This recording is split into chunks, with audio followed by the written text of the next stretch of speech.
Salam dəyərli müəllimlər, xoş gördük hər birinizi. Bu gün sizlər üçün sertifikasiya model sınaq 6.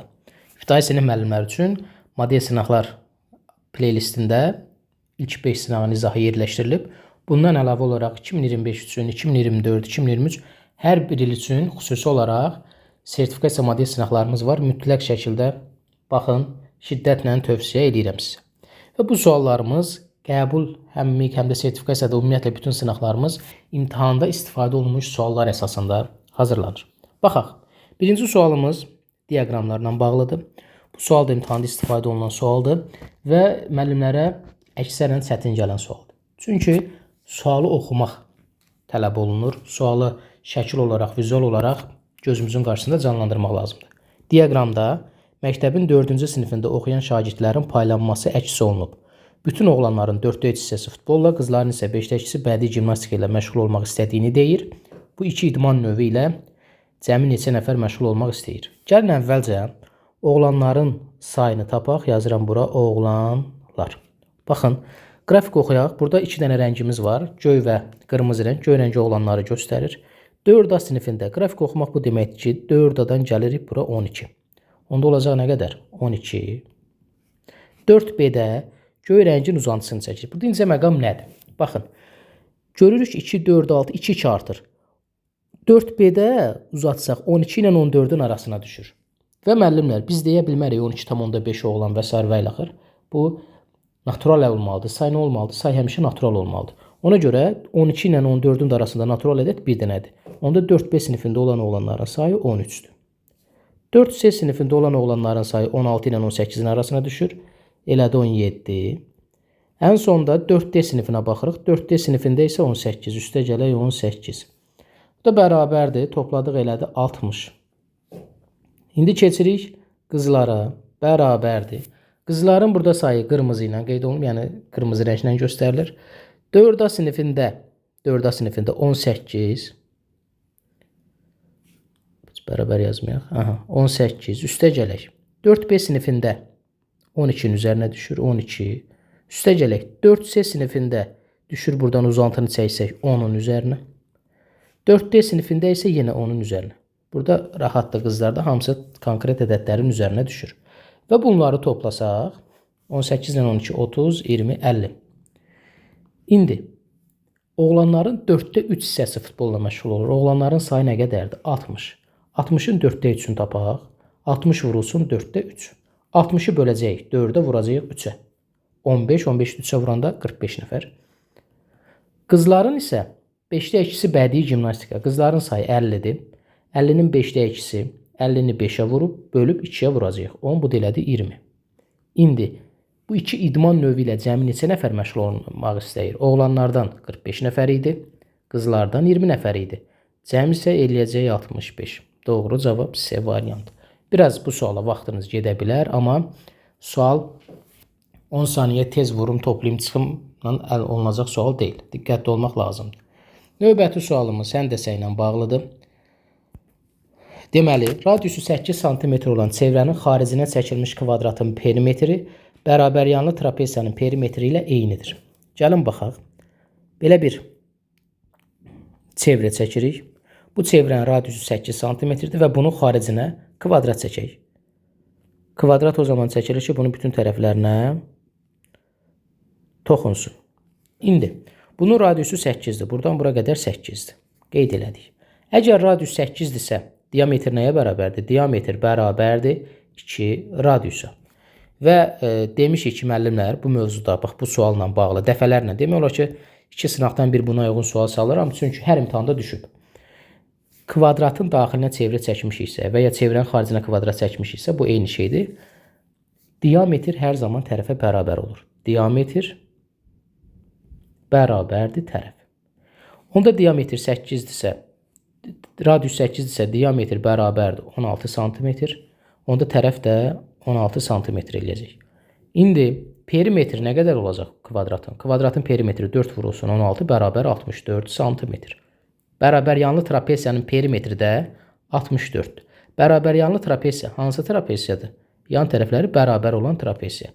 Bunu yan tərəflərinə x desək, bərabərliyə görə, oturacaqları da 12 və 16-dır. İstənilən dördbucaqlının perimetri də kənar tərəflərinin uzunluqlarının cəmidir. Yazacağım 12 üstəgələk 16 üstəgələk x üstəgəl x, bu da 2x edir. Bərabər 64. Çünki perimetrlər eynidir. 2x bərabərdir 64-dən 28 çıxanda qalır 38.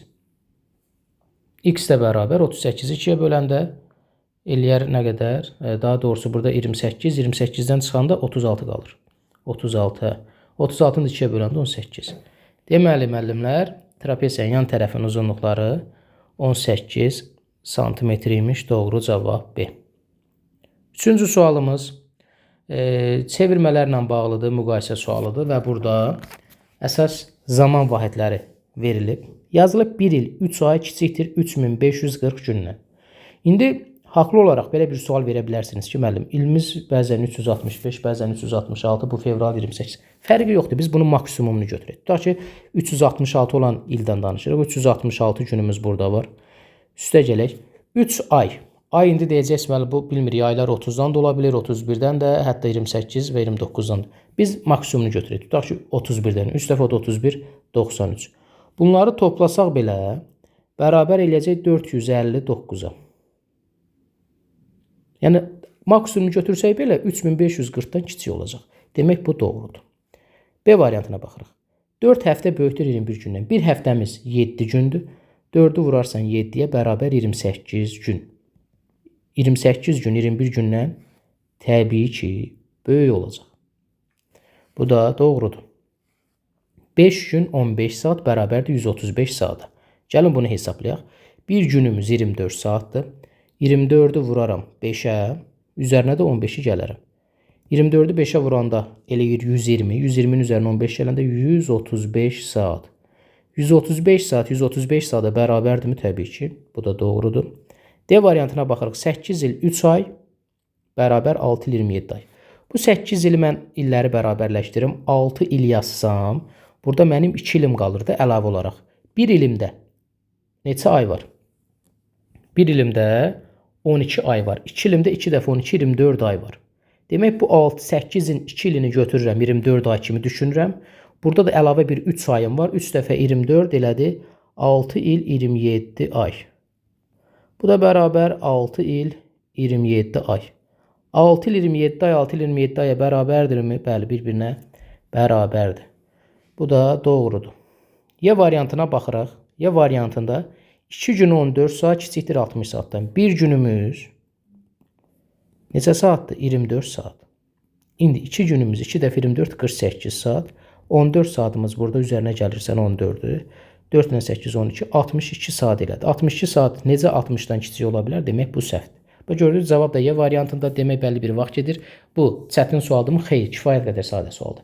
Amma bunu çətinləşdirən əməliyyatların çoxluğudur. Və əməliyyat nə qədər çox olanda təbii ki, bizim çalışma ehtimalımız da o qədər çox ola bilər. Dördüncü, hər imtahanda düşən bərabərsizlik sualıdır. 2 qat bərabərsizlikdir. Nə demişdik? Ortada toplama varsa bu sağa sola çıxmasından keçir və özü də buradan silinir. Bu yuxarı sinif riyaziyyatında hər tərəfə -3 əlavə edirik qaydasıdır. Amma biz indi bunu daha ibtidai dildə belə deyək, izah edirik. Çıx 3 dediyi o tərəfə, bu tərəfə keçir. Qalır burada 4x. Kiçikdir, bərabərdir. Bu tərəfə keçdi. 43-dən 3'ü çıxdıq, qaldı 40. Böyükdür. 15-dən 3'ü çıxdıq, qaldı 12.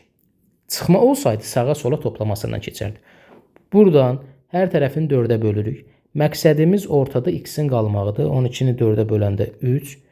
Kiçikdir, bərabərdir. 40-ı 4-ə böləndə 10. İndi bu şərti ödəyən ən kiçiyə də 4'dür. Ən böyüyə də kiçikdir, bərabərdir olduğuna görə 10'dur. Ən böyük həlli ilə ən kiçik həllin fərqini də dediyinə görə ən böyüyə cavab, yəni bu şərti ödəyən, bu bərabərsizliyi ödəyən 10. Ən kiçik 4. Ondan da 4'ü çıxanda qalır 6. Doğru cavab A variantı. 5-ci sualımıza baxırıq, dəyərli müəllimlər. Bu da qəbul imtahanında istifadə olunmuş sualdır. 8:00-da iclasa getməli olan Fərid 7:45-də yolun 1/3 hissəsini getmişdir. Bu bizim yolumuzdur. Burada 3/1 ola bilər, 2/1 ola bilər, 4/3 ola bilər və s. Yolu 3 hissəyə bölək. İndi 8:00-da iclasa getməli olan Fərid 7:45-də yolun 1/3-ni, yəni 3/1 bu deməkdir də. 3 hissənin birini tam bütöv gedir. Yazıram bura 7:45. İndi O həmin surətlə yoluna davam edərək iclasa təyin ediləndən 3 dəqiqə tez. İclasa təyin olunan vaxt neçə idi? 8:00. 3 dəqiqə tez nə deməkdir? 8-dən 3 dəqiqəni çıxacaqsan. Elə bil harasa 8:00-da gedirsən, amma 3 dəqiqə tez çatırsan. Bu 7:60 deməkdir. 3 dəqiqədə çıxanda eləyəcək 7:57. Yəni 8-ə 3 dəqiqə qalmışdı. İndi gəlin baxaq. Və hər yerdə də burada sabit sürətlə gedir. Yəni sürətini dəyişmir. 7:45-dən 7:57-ni çıxanda nə qalır? 7:57 çıxılsın 7:45. Bu bərabərdir, qaldı 12 dəqiqə. 12 dəqiqə. Onda belə çıxır ki, 2 hissəyə 12 dəqiqə gedib. Çünki bu hissə var və bu hissə var. Bu hissə və bu hissə. 12-ni də böləndə 2-yə bərabərdir 6 dəqiqə. Onda bura yazıram, bu bir hissədir. İndi məndə 3 hissədir. Bütün yola nə qədər gedəcək? Onda 3-ü vuracaqsan 6-ya bərabər eləyəcək 18 dəqiqə. Bir hissəyə 6 gedibsə 3 hissəyə 18 dəqiqə doğru cavab elədi. D variantı. 6-cı suala baxırıq. Yüzlüklərə qədər yuvarlaqlaşdırıb 4-ə vurduqda 3200 edən ən böyük rəqəmləri müxtəlif 3 rəqəmlə dədin rəqəmləri cəmini tapın. Nəyə baxacağıq burada? 4-ə vurduqda 3200 eləyən. Nəyi 4-ə vuranda 3200 eləyir? Əvvəlcə buna baxaq, dəyərli müəllimlər. Baxın. 3200-ü bölərik 4-ə eləyər 800. İndi mən elə bir sualı başqa cür qoyuram. Yüzlüklərə qədər yuvarlaqlaşdıranda 800 alınan ən böyük ədəd hansıdır? Rəqəmləri müxtəlif şərtinə də sonra baxacağıq. Biz də qayda demişik ki, yüzlüyə qədər ən kiçik deyəndə 50 çıxırıq, ən böyük deyəndə üzərinə 49 gəlirik. Onda bizim ən böyük ədədimiz 849-dur. 849. İndi bu da onsuz da şərti ödəyir. Rəqəmləri müxtəlifdirmi? Bəli. Yəni bu ən böyük rəqəmləri müxtəlif şərtini verməsə də yenə 849 olardı. Çünki üst-üstə düşür. Və bunun da rəqəmləri cəmi 8 üstə gəl 4 üstə gələk 9. Bu da elədi 21. Doğru cavab B variantı. 7-ci sual. Kəsir hissə məsələsi ilə bağlı olan bir sual nümunəsidir. 3 ədədin cəmi 120-dir. Birinci ədəd bu cəmin 5-də 3-ünə bərabərdir. Onda birinci ədədimiz 120-nin 5-də 3-ü. 120-ni 5-ə bölüb 3-ə vuracağıq. 24 eləyir, 24-ü 3-ə vurduq 72. Bu birinci ədədimizdir. İkinci ədəd birinci ədədin altda bir hissə. Çaşı birdən 120-nin altda biri yox. İkinci birincinin, yəni bu 72-nin 6-da 1-i. 72-nin 6-da 1-i də 12 elədi. Bu bizim ikinci ədədimizdir. Üçüncü ədədi tap. Üçüncü ədədi necə taparıq? Birinci və ikinci ədədi toplayıb 120-dən çıxaram. Yəni üçüncü ədədi prinsip olaraq tapmaq üçün 120-dən 72 ilə 12-nin cəmini çıxacam. Bu da 84 eləyir. 120-dən 84-ə çıxanda 36. Doğru cavab Y variantı. 8. Torbadan daş çıxarmaq məsələsi. Bununla bağlı mənim kanalımda dərsimiz var. Torbadan top çıxarmaq, daş çıxarmaq. 100% baxın, başa düşəcəksiniz. Sadədən mürəkkəbə doğru. Torbada 10 sarı 14 yaşıl top var. Baxmadan ən azı neçə top çıxarmaq lazımdır ki, eyni rəngdən. Diqqətli olmaq lazımdır. Həmişə burada ən pis hala baxacağıq. Ən pis hal. Eyni rəngdən üstünə o deməkdir ki, məsələn, elə əlim atanda 3 dəfə sarı rahat gəldi və mənim işim bitdi. Və ya 3 dənə yaşıl gəldi. Amma burada bu ola da bilər, olmaya da bilər. Elə bir vəziyyət yaratmalıyıq ki, mən artıq növbət dəfə verilirsə, mən 100% hə cavabını verə biləsən. Bu necə olacaq? Dedik ki, məndən soruşulanın əksini eləyəcəm.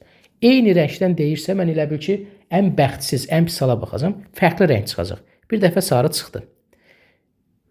Yaxşı olardı ki, növbəti də sarı çıxsın, çünki məndən eyni deyir. Amma tərsi də ola bilər, ən pis halı dəyərləndiririk. Demək, növbəti yaşıl olacaq. İndi əlimi növbət dəfə atdım sarı, növbət dəfə yaşıl oldu.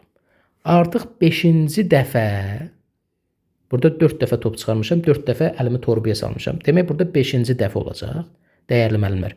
5-ci dəfə istər sarı çıxsın, 3 dənə sarı olacaq. Bizə konkret olaraq hansı rəngdənsə demir. Sadəcə deyir, eyni rəngdən. 5-ci dəfə yaşıl çıxsa, 3 dənə yaşıl yenə eyni rəngdən olacaq. Hansı top çıxsın, 3 dənəmiz olacaq. Demək, 5-ci dəfə artıq sən 100% cavabı verə bilərsən ki, bəli, 5-ci dəfədən sonra 3 dənə olacaq, ən azı. Yəni, burada 100% cavabı hə deyə bilərsən. Müəllim, elə onda birinci dəfə atanda əlim 3 dəfə olsun. Bu ola da bilər, olmaya da bilər. Bax, bunu biraz məntiqini də başa düşmək lazımdır. 9-cu sualımız. 9-cu sualda iclas 13:00-da başladı. İclasda direktor da bu da vaxtında qəbuldan istifadə olunan sualdır imtahanda. İclasda direktor da daxil olmaqla 8 nəfər iştirak eləyir. Onda belə çıxır ki, direktor və əlavə olaraq 7 nəfər. Cümlə olaraq mənası budur. Əvvəlcə direktor 10 dəqiqə çıxış elədi. Daha sonra müəllimlərin hərəsi 6 dəqiqə çıxış eləyir. Demək, bura yazıram direktor, baş hərfi. Belə baş hərfini qeyd elədim. Bura yazıram 7 nəfər.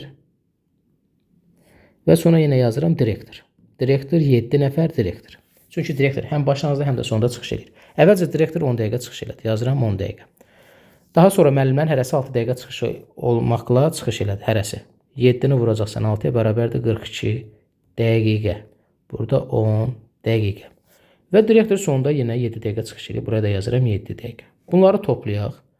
10 dəqiqə, üstə gələk 42 dəqiqə, üstə gələk 7 dəqiqə. Bundan işimiz bitirmi? Təbii ki, xeyr. Elə əsas gəlirik ən vacib və kulminasiya hissəsi və müəllimlərin çaşdığı məqam. Bizə deyir ki, çıxışlar arasında 1 dəqiqə. Bu bütün çıxışlardır. Direktordan müəllimə keçəndə, müəllimlərin öz aralarında və sonda yenə müəllimlərdən direktora keçəndə. Burada biz nə edəcəyik? Direkt aranı hesablamalıyıq ki, neçə dənə ara var. Baxın, direktor var, 7 nəfər var, yenə sonda direktor. Onda direktor 2 dəfə elə bil 2 nəfər kimi sayılır. Nəticə olaraq 9 nəfər deyə bilərik. 9 nəfər. Hardan alındı? Bax, bir də təkrar eləyirəm. Direktor başlanğıcda var, sonda var. Da bunu mən xətt də çəkə bilərəm də. Ortaya 7, başa 1, sona 1. 7, 2 nəfər, əvvəl son 9 nəfər. Yəni direktor həm başlanğıcda, həm də sonda çıxış eləyəndə 2 nəfər kimi düşünəcək. 9 nəfər. Ağac aralıqdan da bilirik ki, 9 nəfərin neçə arası var? 8 arası var. Məsələn, deyir ki, 9 nəfər 2 dəqiqə arayla, onda eləyir 9-dan biri çıxırıq 8 ara. Eləcə də buradadır. 8 ara və hər biri 1 dəqiqə çıxış edirsə, fasilə 8-i vurursan biri 8 dəqiqə. Məsələn, 2 dəqiqə olsa 8-i 2-yə vurardıq. Üzərinə də gələk 8. Buradan 42, 8, 50, 10, 67. Bu elədi 67 dəqiqə. Bu da bərabərdir 1 saat 07 dəqiqə. 1 saat 7 dəqiqəmiz. Ümumilikdə iclas 1 saat 7 dəqiqə gedib. Tədbirimiz də, iclasımız da 13:00-da başlayıb. 13:00-ın üzərinə 1:07-ni gələndə bərabər eləyir nəyə? 13 ilə 1-i topladıq elədi 14:007. 14:007. Doğru cavab B variantı. Gündəlik bütün məsələləri dəyərli müəllimlər, gündəlik həyatı situasiyamıza uyğunlaşdırmaq lazımdır. Növbəti sualımıza baxırıq. Üçbucaqla bağlıdır. Düzbucaqlı üçbucağın məlum olmayan birinci bucaq. Burada bilməli olduğumuz anlayışlar düzbucaqlı üçbucağın hansı bucaqları var? Ümumiyyətlə düzbucaqlı üçbucaq nəyə deyilir? Bucaqlarından biri düzbucaq olan bucağa düzbucaqlı üçbucaq deyilir. Düzbucağımız da 90 dərəcədir. Yəni düzbucaqlı üçbucaqda məlum olan bucaq 90 dərəcədir. Məlum olmayan birinci bucaq bura olsun, ikinci bucaq bura olsun. Məlum olmayan birinci bucağı məlum bucağının, yəni bu 90 dərəcənin 2də 1 hissəsindən 15 dərəcə artıqdır. 90 vurulsun 2də 1, üstə gələk 15. 90-ı 2-yə bölüb 1-ə vursaq 45 eləyər. 45-in üzərinə 15 gələndə 60 dərəcə. Demək, onda məlum olmayan birinci bucaq 60 dərəcədir. İkinci bucağı tapaq. Bunu iki üsulla tapa bilərik. Üçbucağın daxili bucaqlarının cəmi 180 dərəcəyə bərabərdir. Onda mən 180-dən çıxıram mövcud olan 2 dənə bucağın cəmini, yəni 90 üstə gələk 60-ı. Bu 150 eləyər. 150-dən də 180-dən də 150-dən çıxanda 30 dərəcə. Onda bura eləyər 30 dərəcə. Və ya başqa cür belə deyə bilərik ki, düzbucaqlı üçbucaqda düzbucaq 90 dərəcədirsə, 2 dənə iti bucağın cəmi də 90 dərəcədir. İtilər də burada 1.60 o bir də avtomatik yenə 30 olmalıdır ki, cəmi 90 dərəcə eləsin. Bitdi bu. Bizdən soruşulan nədir? Məlum olmayan ikinci bucağın, yəni bu 30 dərəcənin daxili bucaqlarının cəminə, daxili bucaqlarının da cəmi az öncə dedim 180 dərəcədir. 180 dərəcəyə olan nisbəti bərabər olacaq, sıfırlar gedir. 6-da 1. Yəni kəsrlə ifadə eləmək. Burada da doğru cavabımız 6-da 1 elədi. Bu qədər dəyərli müəllimlər. Kanalımızda sizlər üçün kifayət qədər resurs var. Həm sınaqlar, həm izahlar, həm qəbul sualları, bir sözlə hər bir şey. Yəni hazırlaşmaq istəyən bir müdavim bu izahlara baxaraq özünü maksimum şəkildə inkişaf elətdirə bilər. Və təbii ki, dərslərimizdə tutaq ki, bu sualda 3 bucaq sualı, biz dərslərimizdə bundan ən azı 100 dənə, 150 dənə sual işləyirik, eləcə digər mövzulardan və bu bizim üçün tam rahat olur. Hər birinizə uğurlar arzulayıram, dəyərli müəllimlər. Kanala abunə olub paylaşmağı unutmayın. Növbəti izahlarımızda görüşərik. Hələlik. Dərslərimizlə də bağlı ətraflı məlumat almaq istəyən müəllimlər bu nömrə ilə əlaqə saxlaya bilərlər.